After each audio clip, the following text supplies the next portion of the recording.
ये पीएचडी करके तुम कहोगे हम इंटेलेक्ट हैं, ये थोड़ी सी पढ़ाइयां करके तुम कहोगे हम सो कॉल्ड इंटेलेक्ट्स बुद्धिजीवी हैं। बुद्धि बिना विवेक की तुम्हारे जीवन को नष्ट करने के लिए काफी है। बुद्धि का कोई महत्व नहीं है।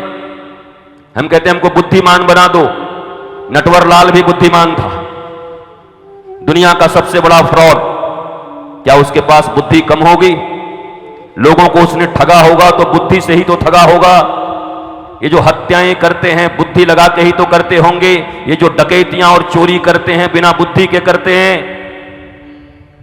बुद्धि से क्या होगा? बुद्धि तो रावण के पास इतना था कि तुम बुदबुदा जाओगे। कंस ने ऐसी बुद्धि लगाई कि 8वें से खतरा है पर 8 को मार दूंगा, लेकिन उसके बाद वो नहीं बच पाएगा। बुद्धि से चल रहा था, विवेक नहीं है। विवेक कहां से आता है? बाबा तुलसीदास कह रहे हैं बिनु सतसंग विवेक न होई, और राम कृपा बिन सुलभ न सोई। अब हम तो बलराम जी के चरण में बैठे हैं, राम जी के चरण में बैठे हैं। अगर अब भी हमको विवेक न मिला तो कब मिलेगा बताओ? बलदाऊ जी के, बलभद्र के, बलराम के श्री चरणार बिंद के छत्र छाया में बैठने के बाद भी अगर ये बुद्धि विवेकाधिष्ठित नहीं हुई, अगर विवेक नहीं मिला इस बुद्धि को, तो इसी बुद्धि के कारण किसी दिन मारे जाओगे। और किसी दिन क्या, रोज ही मर रहे हो। एक बड़ी अच्छी फिल्म हमने कभी देखी थी, वो अमिताभ बच्चन था उसमें, नटवरलाल। हाँ, नटवरी लाल तो याद आ गया, नटवरलाल। उसमें वो हनुमान चालीसा पढ़ता है, चला जा रहा था मैं डरता हुआ, हनुमान चालीसा पढ़ता हुआ। तो छोटे से बच्चे ने पूछा फिर क्या हुआ, फिर क्या हुआ, फिर क्या हुआ? तो उसने कहा कि शेर आ गया, मुझे मारकर खा गया। बोला तुम तो जिंदा हो? तो कहता ये जीना भी कोई जीना है लल्लू।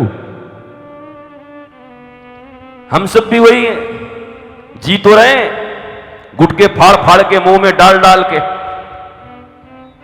गुटका हमको कटक जा रहा है, पशुओं की भांति मुख चलाते हुए। जिंदगी झंड है फिर भी घमंड है। जिंदगी झंडू हो गई, कुछ अपने मन के अनुसार नहीं है। एक भी व्यक्ति के जीवन में अगर उसके हृदय को स्पर्श करके पूछो कि तुम्हारा 50 साल हो गया, तुम बताओ कैसे हो, और वो जब खोलेगा अपने दिल को तो तुम आश्चर्यचकित हो जाओगे कि 50 साल में तुमको मनुष्य के शरीर में यही मिला। बोला हाँ, हम क्या करें, बड़े दुखी हैं, बड़े तकलीफ में।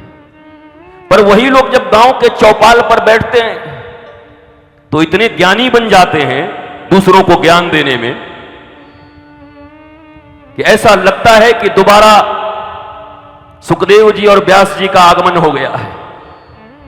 ऐसा लगता है नारद, ऋभु, अंगिरा, चैवन्य, गालव, विश्वामित्र, वशिष्ठ, ये सब मानो आकर चौपाल पर बैठ गए हों।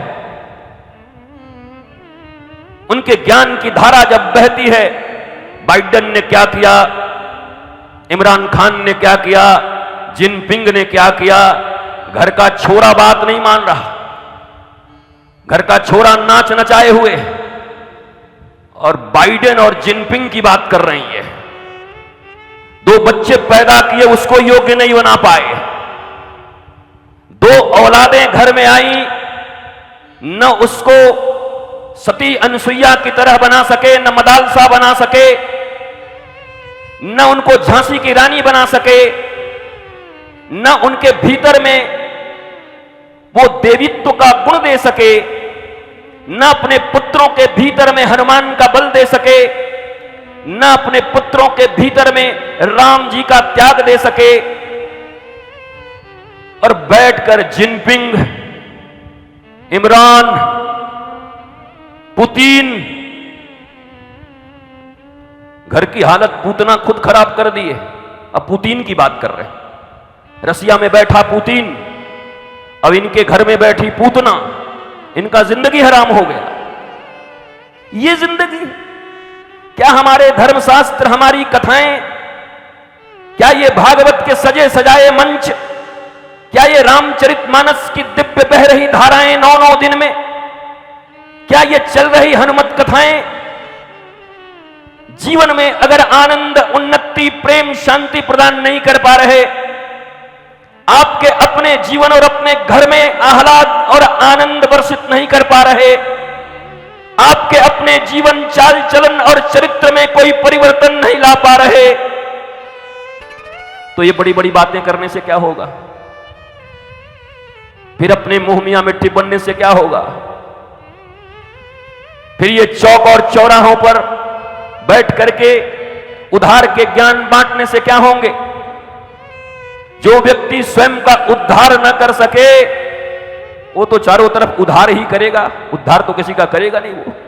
वो जहां जाएगा उद्धार करेगा।